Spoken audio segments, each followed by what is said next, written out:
teorinya, makanya disebut kawruh jiwa. Jadi apa sih kawruh jiwa itu? Meruhi awakipun piyambak. Ini bahasa Jawa ini, saya tidak tahu yang tidak Jawa berapa malam ini. Ya semoga yang hadir TOEFL Jawanya minimal. Nah iyalah kalau TOEFL Jawamu tidak nyampe bingung kamu.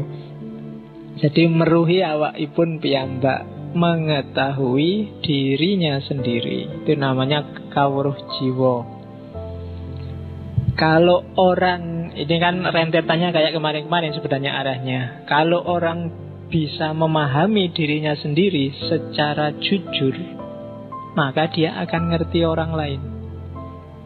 Dan juga dia akan paham lingkungannya. Dan orang yang ngerti orang lain, ngerti dirinya sendiri, dan ngerti lingkungan sekitarnya, paham, orang yang bisa bahagia. Yang ndak akan bisa. Kayak tadi loh, kamu ngerti takeranmu 6 tadi, kamu baru bisa bahagia. Kalau enggak, kamu ndak akan bisa. Hidupmu itu butuhnya berapa, cukupnya berapa, sesuainya berapa, nyamannya berapa, kamu harus tahu. Kalau enggak tahu, ya enggak bisa dipenuhi. Jadi kawruh jiwa itu pahami dirimu. Dengan paham dirimu, kamu akan paham orang lain dan lingkunganmu. Dengan kamu ngerti dirimu kan, loh kayak digini ini tidak enak, berarti orang itu juga sedang merasakan tidak enak. Jadi dengan paham dirimu, kamu akan paham orang lain. Nanti kalau dilanjutkan kayak Ghazali kemarin, ya semakin kamu paham orang lain dan lingkunganmu, semakin kamu akan kenal Allah. Puncak pengetahuan. Dan di situ orang merasakan kebahagiaan sejati. Dan kebahagiaan yang sejati itu tidak tergantung waktu, tempat, keadaan. Boten gumantung papan, wekdal lan kawontenan. Kamu kondisimu seperti apapun, kapanpun, dimanapun bisa merasakan bahagia. Misalnya kamu dapat nilai E. Contohnya dapat nilai E itu kan bikin kamu galau luar biasa. Tapi kalau kamu ngerti sebab musababnya, hakikatnya, galaumu mungkin berkurang. Oh iya, ding, aku dapat E ya wajar saja. Wong dosennya ngomong apa aku ndak paham, dikasih soal ndak bisa jawab, tugas ndak garap, masuk juga jarang-jarang. Oh, berarti E itu masuk akal. Kamu kan nggak jadi galau. Ya kan? Oh iya, deng, berarti ya wajar dapat A. Jadi dalam kondisi apapun, kalau pengetahuanmu hadir, kebahagiaan juga bisa hadir. Maka ketahui dirimu, kawruh jiwa. Yaitu contoh fisiknya. Contoh batinnya ya banyak. Pahami gerak batinmu sendiri. Kalau kamu nggak bisa menangkap, ya kamu susah. Yang bikin kamu seneng itu apa sih? Ngaji ini yang bikin kamu nyaman apa? Masjidnya, kopinya, ya kan? Apalah, pilih salah satu yang bikin kamu nyaman. Terus materinya atau yang datang, jangan-jangan ada yang sudah mulai lirak-lirik. Nah, kawruh jiwa itu penting, makanya kamu sadari dulu dirimu. Kalau memang yang bikin kamu nyaman kopinya, nah kan enak. Sewaktu-waktu takmirnya nggak menyediain kopi, ya kamu bawa kopi sendiri. Ya kan gitu teorinya. Jadi kalau yang bikin nyaman materinya, ya misalnya kamu, wah ini materinya kok gitu terus, pinginnya materi ini, usul aja Pak, mau materi ini sekali-sekali ya. Nah itu biar kamu nyaman. Kenapa kamu bisa usul? Karena kamu ngerti yang kamu mau. Jadi itu kawruh jiwa namanya. Dengan itu kamu akan bisa bahagia. Kalau yang bikin nyaman kamu kopi, terus takmirnya nggak ngasih-ngasih kopi, dan kamu diem aja nggak bawa kopi, pasti ngaji ini bikin kamu nggak nyaman. Nggak bahagia kamu ngaji karena nggak ada kopinya.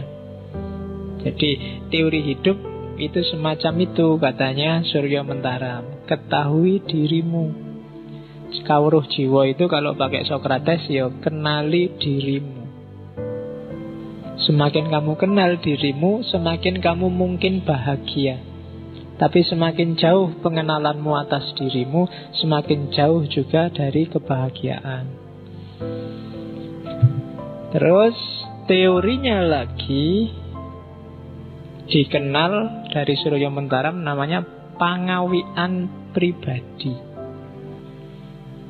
Jadi pangawian pribadi itu pelajaran tentang diri sendiri. Barang siapa mempelajari dirinya sendiri, sebenarnya dia sedang mempelajari manusia dan kemanusiaan semuanya. Jadi nggak usah jauh-jauh belajar tentang manusia dan mencari manusia, pelajari dirimu. Kesalahannya Surya Mentaram selama ini, dia nyari manusia keluar dari dirinya sendiri. Padahal manusia itu ada dalam dirinya sendiri. Makanya tiba-tiba tidur terus bangun, ketemu sekarang. Selama ini terlalu sibuk nyari keluar. Dianggapnya yang bikin nyaman itu sesuatu yang di luar diri. Padahal enggak. Yang bikin nyaman itu dirimu sendiri. Maka pelajarilah pangawian pribadi. Pelajarilah dirimu sendiri. Pelajarilah hakikat dirimu. Dan hiduplah, katanya Surya Mentaram, saiki ing kene lan ngene. Jadi kunci pertama pangawian pribadi itu, kita harus hidup sekarang, di sini, dan begini. Sekarang berarti nggak harus galau karena masa lalu dan khawatir tentang masa depan. Ing kene berarti hiduplah di sini. Kalau kamu hidup di Jogja dan pikiranmu di kampung, pasti kamu nggak bahagia. Nikmati kedisinianmu. Itu susah ya bahasa Indonesia, kedisinian itu. Ya. Pokoknya nikmati hidupmu sekarang di sini. Kadang-kadang kan kebolak-balik kita. Waktu di Jogja terbayang-bayang kampung halaman. Waktu mudik di kampung halaman pingin cepet-cepet neng Jogja. Ya, kapan senengnya? Hiduplah di sini sebagai di sini. Bukan hidup di sini sebagai di sana. Kalau di sana ya di sana, di sini ya di sini. Dan sekarang. Ya kan? Bagi yang masih galau oleh masa lalu, tidak bisa move on, mesti nggak mungkin bahagia. Ya kan? Move on lah, nikmati masa kini. Ya Jogja sekarang banyak orang yang mengeluh Jogja sekarang tidak nyaman, tidak lagi berhati nyaman, berhati hotel sekarang, di mana-mana hotel. Kan banyak yang mengeluh gitu kan, hotel kiri kanan hotel dan mall nggak kayak dulu lagi. Kritikmu ndak apa-apa. Cuma kalau kamu merasa hanya yang kamu rindukan Jogja yang dulu, kamu nggak nyaman dengan Jogja yang sekarang, ya kamu ndak bahagia. Sambil kamu ngeritik, tetap kamu nikmati Jogja yang sekarang. Itu hidup saiki, ning kene. Dan ngene itu begini, ngomong kondisi. Kondisinya seperti apapun diterima. Ya kan? Jangan sampai kamu benci lawannya menerima itu kan nggak terima. Nggak terima berarti kadang-kadang lahirnya nggak suka dan benci. Itu biasanya nggak bisa bahagia. Maka banyak teori bilang orang yang di hatinya ada kebencian nggak mungkin bahagia. Benci terhadap apapun. Kebencian berarti dia nggak menerima keadaan, nggak menerima sesuatu, nggak menerima seseorang. Ada yang dia inginkan tapi nggak terjadi. Itu berarti dia nggak setuju dengan kebeginiannya. Nah, dengan ngenenya nggak setuju. Harusnya ngaji itu ya pakai baju putih-putih, pakai kopiah putih, ustadznya juga ya pakai serban apa-apa gimana. Misalnya Loh kan, jadi tiap kali kamu masuk ke sini kamu gelisah luar biasa. Janjane ya materi filsafat itu penting, tapi kok ngajinya kayak gitu ya ustadznya. Ya sudah, kamu nggak menerima kondisi kebeginian, kamu nggak akan bahagia. Kamu tertekan. Jadi terimalah kondisimu, bahagialah sesuai dengan keadaanmu. Punya kulit hitam, rambut keriting, punya gigi agak maju, tidak apa-apa, diterima aja. Nggak usah galau, wah kalau jelek nanti nggak dapat, jangan khawatir. Setiap makhluk ada pasangannya, katanya kan begitu. Ya, ya kalau nggak ketemu, jangan-jangan pasangannya diambil orang. Jadi, dan seandainya begitu pun tidak apa-apa, diterima aja. Memang hidup ini begitu, kamu nggak terima dengan kondisi apapun yang terjadi, ya yang nggak bahagia kamu sendiri. Kamu benci dengan apapun, yang kamu benci tetap seperti itu. Dan yang galau kamu. Kalau kamu nggak terima rambutmu keriting, yang sumpek kan kamu sendiri, rambutmu tetap keriting. Ya kan? Emangnya dengan kamu sumpek terus rambutmu tiba-tiba lurus, kan enggak? Ya tetap kayak gitu, keriting. Dengan kamu nggak terima kulitmu hitam, kan yang sumpek dan susah kamu sendiri. Duitmu habis beli pemutih, ndak putih-putih. Kamu stres dewe gara-gara pengen putih. Ya salahmu sendiri. Mbok coba kemarin diterima, ndak apa-apa kulit hitam, ya wis. Ireng ora apa-apa, sing penting elek. Double itu ya, tapi ya diterima aja. Iya, ndak masalah. Kalau kamu nggak terima ngene, wis pokoknya stres kamu. Diakui aja kalau kamu itu ndak pinter, ndak cakep, ndak. Tapi kamu nikmat. Ya kan? Tapi kamu menerima dan bahagia dengan semua itu. Karena kebahagiaan ndak tergantung itu semua. Tergantung caramu tadi memahami diri, memanage, memenuhi kepentinganmu. Itu namanya pangawian pribadi. Pahamilah dirimu. Saiki ing kene lan ngene. Nah, itu rumus selanjutnya. Jadi hiduplah sekarang di sini dan begini. Sementara kita bisanya begini, ya enggak apa-apa. Oke, terus nah, sekarang kita lihat. Ini mulai masuk ke Kawruh Bekjo. Kita lihat seperti apa kondisi yang bikin manusia bahagia dan tidak bahagia. Katanya Surya Mentara, manusia itu yang nyetir adalah keinginannya, hasratnya. Nah, di kalimat-kalimat awal Kawruh Bekjo itu, kalau diterjemahkan kalimatnya itu, di atas bumi dan di kolong langit ini tidak ada barang yang pantas dicari, dihindari, atau ditolak mati-matian. Meskipun demikian, manusia tentu berusaha mati-matian untuk menghindari, mencari, atau menolak sesuatu. Walaupun itu tidak sepantasnya dicari, ditolak, atau dihindari. Padahal apa yang dicari atau ditolaknya itu tidak menyebabkan orang bahagia dan senang selamanya, atau celaka atau susah selamanya. Tapi pada waktu orang menginginkan sesuatu, pasti dia mengira atau berpendapat bahwa jika keinginanku tercapai, tentulah aku bahagia dan senang selamanya. Dan jika tidak tercapai, tentulah aku celaka dan susah selamanya. Jadi yang pertama, hidup disetir oleh keinginan, bukan akal yang jelas. Akal itu sering-sering tugasnya hanya ngasih justifikasi, pembenaran bahwa yang kamu lakukan benar dan baik. Itu kerjanya akal. Lokomotifnya itu biasanya keinginan. Sumbernya keinginan, ada yang bilang hati, Pak. Ya, hati sumbernya. Tapi dari hati timbul hasrat. Di situ muncul keinginan. Dan keinginan inilah nanti sering jadi sumber masalah. Maka harus pas dosisnya. Banyak orang kayak dinarasikan itu nganggap keinginan itu final. Pokoknya harus. Baik itu keinginan nyari atau keinginan nolak.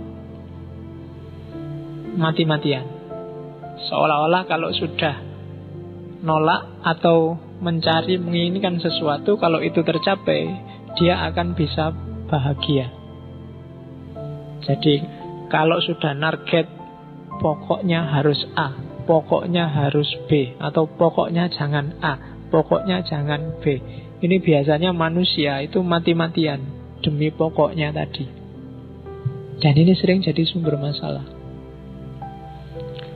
Harus Ahok, sekarang kan rame itu. Atau jangan sampai Ahok. Ya kan, berapa besar energi dan biaya yang dikeluarkan orang untuk harus Ahok atau anti Ahok.